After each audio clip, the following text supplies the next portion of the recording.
Hey everybody, it's Alana Jones, your child nutrition specialist. I am CEO of Off My Plate Food Program Consultants, and today we're going to talk about a topic that should be on all of your minds, but it shouldn't be consuming all of your wonderful brain cells. So today, what I want to talk about is something that happens in all of our programs. And let me first start by saying, number one, I've been in your shoes. Okay, I've been in your shoes managing food programs, managing child care programs, managing school nutrition programs. And I've been in your shoes where you were worried about the audit, okay? The audit, the administrative review, you were worried about the State Department coming in and being all up in your business. That's what I used to say. And that could be something very stressful. But today, I want to talk to you about how you could operate your programs and not have to worry about an audit ever again, okay? Not to have to worry about an audit ever again. So let's talk about it. I know that audits are stressful and they can be scary because even sometimes small mistakes can have a big effect on your program. And for many of us, some of the mistakes that happen are usually not something that we've done deliberately. Sometimes it's just a small oversight. Sometimes it's a calculation error. But even with that, those little small errors can cause big problems for our organizations. And so have you ever worried that an auditor was going to find something wrong with your program? Whether that be paperwork, like those small calculation errors, menus, or record keeping in general? Is this something that has kept you up at night, kept you stressed, had you lashing out at your team? Is that something that you all can identify with? If so, please throw up an emoji or go ahead and drop something in the chat and say, scared,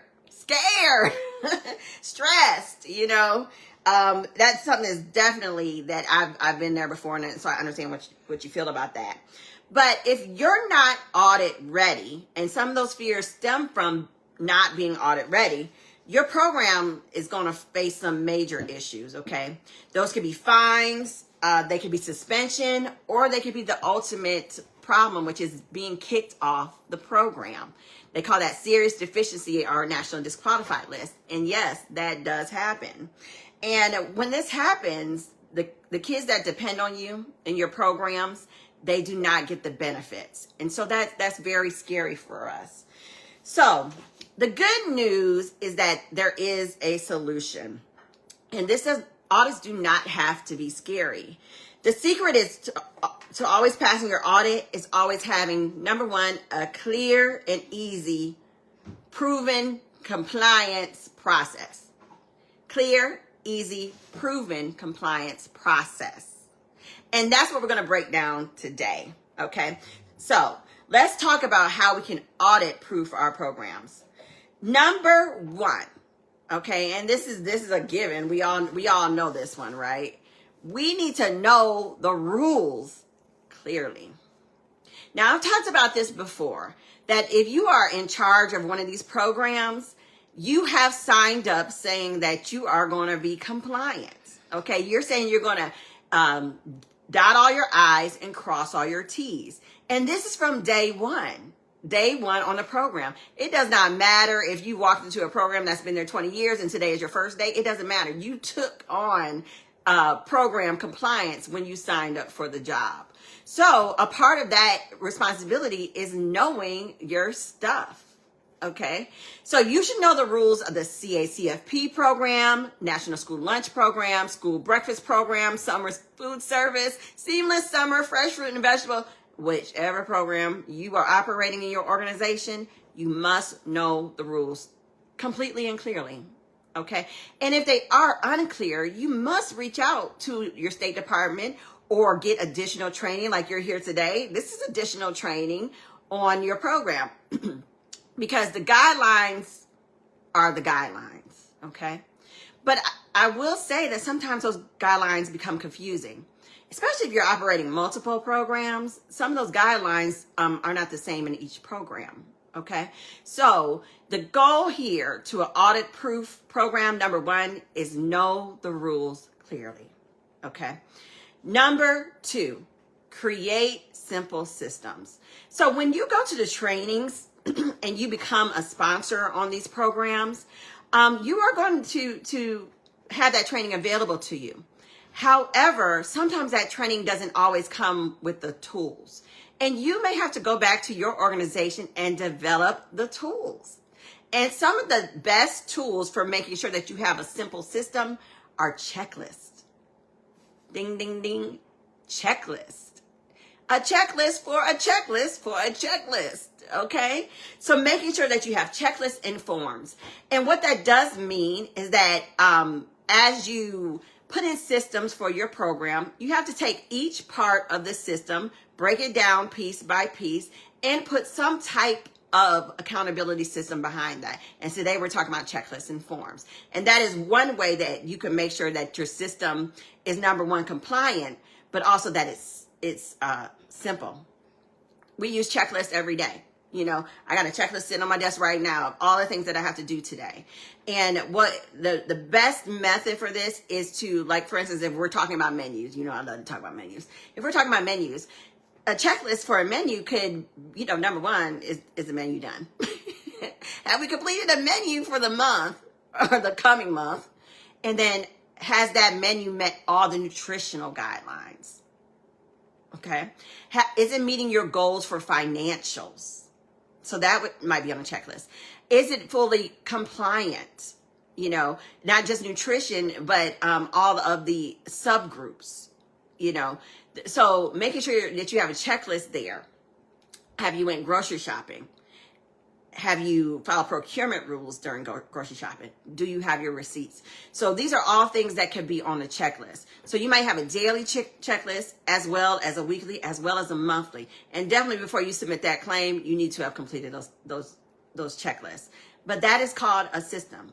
Just simply systemizing your program will reduce the stress that you feel around audits. Okay. So number 3. And number 3 is my favorite one.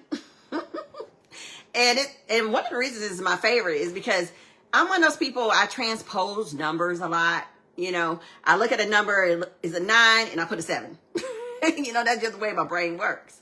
And many of us are like that. And a lot of times we're like that, especially you all being directors and managers. One of the reasons that is happening to you is because, excuse me, it's because you're completing numbers or making clerical errors or just forgetting things that you have to do on a daily basis. One of the reasons that happens is because you're usually doing a lot of tasks.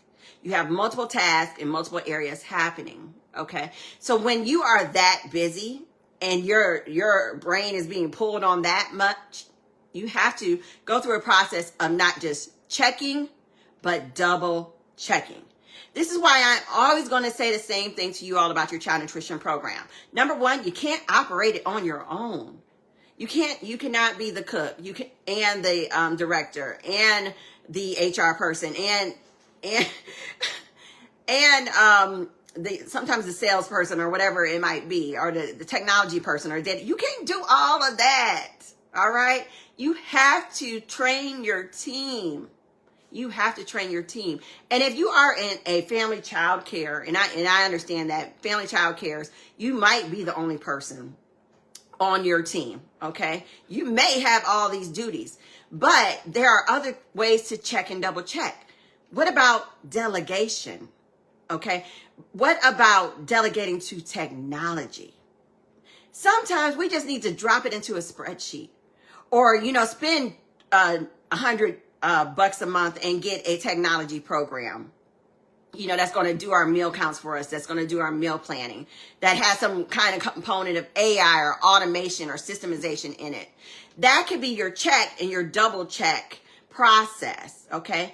But the easiest way to double check is to have somebody else check it for you, okay? So when we're talking about like meal counts and claiming, you may have someone in your organization who does that first meal count, and then you might be the double checker. Whatever the process is, number one, we're talking about process today. I don't even know if I brought that up, but we are talking about the pillar of process, and I hope you caught that earlier here. But with process is whichever process you might do, whether it's a method of having someone double check it for you or having some type of technology double check it for you, it does have to be double checked. This means regularly reviewing your menus. So check and double check. Regularly reviewing your meal counts. That should be happening daily, y'all. Someone should be checking and double checking that meal count daily. Okay. And then you have your weekly checks and double checks. And then right before your claim, before you even put your claim in for reimbursement for that food program, you better have checked and double checked. You actually, when you sign your name, you say that you have checked and double checked. So don't sign your name if you haven't gone through some type of process of making sure that that documentation, that record keeping is accurate and right. And if you double check it and find a mistake, track that mistake down. Okay. That is the third way that you can audit proof your program. And 4, and we've already alluded to this multiple times, but making sure you have a trained team in place. So a team that knows the rules helps you avoid mistakes. Okay. This might be weekly trainings around a certain topic. This is definitely an annual training because that's the requirement. You have to train at least once a year. But I'm going to encourage you to train as much as possible. When you find mistakes, use that as an opportunity to train and retrain your staff. Okay. Now, I'll be 100% transparent with y'all. I've been in your shoes and I've also failed in these same areas. Okay. So let me tell you about the day that I failed my audit. Number 1, I didn't have clear processes. Okay. I did not have processes in place. I thought I did, but I did not. I think one of the biggest mistakes that I made was believing that my staff was properly trained. Okay. And as a leader, sometimes we have to bring ourselves to the table and say, okay, we failed because we failed to do what was required.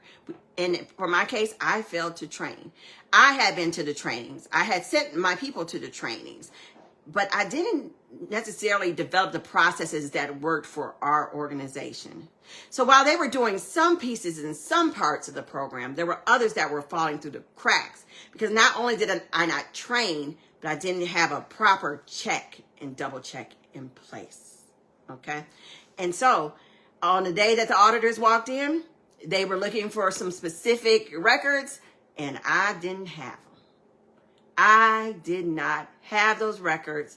Couldn't find those records. Couldn't make them up if I wanted to. Okay. They did not exist because I didn't have a process in place.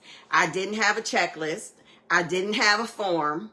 And even though I knew the rules clearly, that hadn't went all the way down the chain of command. And as leaders, that's something important for us to recognize, that sometimes we are the problem. We are the bottleneck. Okay. We'll spend all our time getting all this education and not give it to the people who are on the front line, who are working in the programs every day. Okay. And that is what happened to me, y'all. I did have that experience and I did fail that audit. But that is why I'm here with you today. Okay. I'm here to tell my story so that you don't have to live my story. Okay. I'm here to tell you about the systems and the processes and the forms and the templates and the technology that is available to ensure that your organization does have the process. Okay. And I actually want to offer you one of these processes today.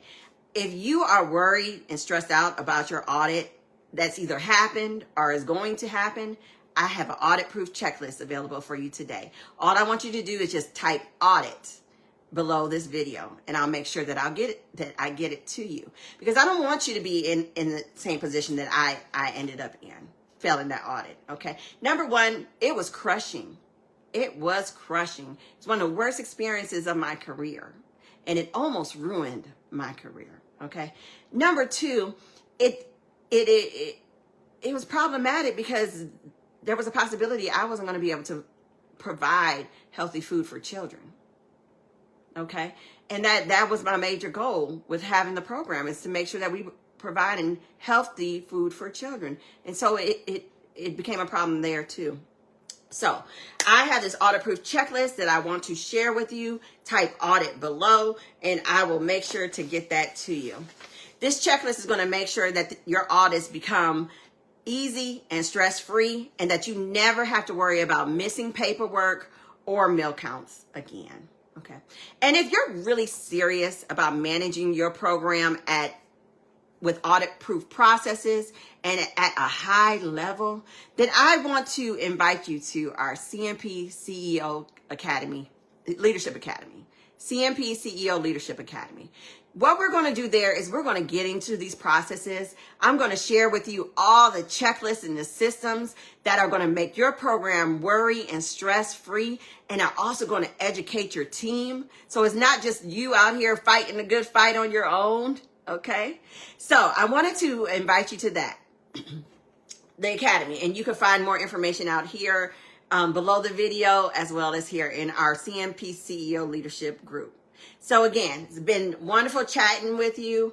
I don't want you going around worried about your audits. I don't want you going around worried about the auditor coming in and you don't have what you need. So please make sure that you make contact with me. If you have any questions or concerns, or you just need a listening ear, contact me anytime.